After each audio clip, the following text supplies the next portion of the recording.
So in another video we actually looked at rational exponents. This time I'm looking at rational exponents, but the top number on the fraction is not necessarily 1. So if it's not, this time we have an m or an n as our generic, and so if it's a to the m over n, it's the nth root of a to the m.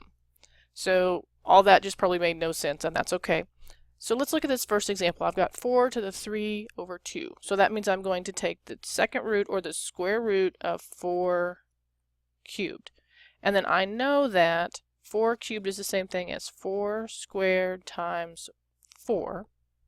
So the square root of 4 is square root of 4 squared is 4 times the square root of 4. Oh, but check that out. Now I've got the square root of 4. So the square root of 4 is actually 2. So I'm going to have 4 times 2, which is 8. Now, could you have looked at that another way? Sure, you could have said, oh, if we know 4 cubed is 64, and so I'm just going to take the square root of 64, which is 8. Which way is right or correct? It's completely what you see. If you see that 4 cubed is 64, then go that route. If you don't, you can do what I did originally.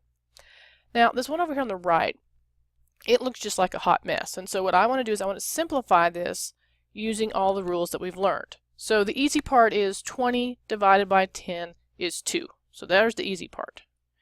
Now for exponents, remember we want to subtract them. So that's going to be x to the 4th minus 3 halves. So now you're going to have to find a common denominator. So I'm going to kind of do this down here so we can look at it. So we've got 4 minus 3 over 2.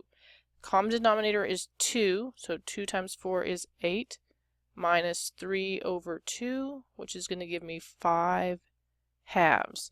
So this is going to be 2x to the 5 over 2. Now, do you need to simplify that with a radical? Not usually. This would actually be your final answer.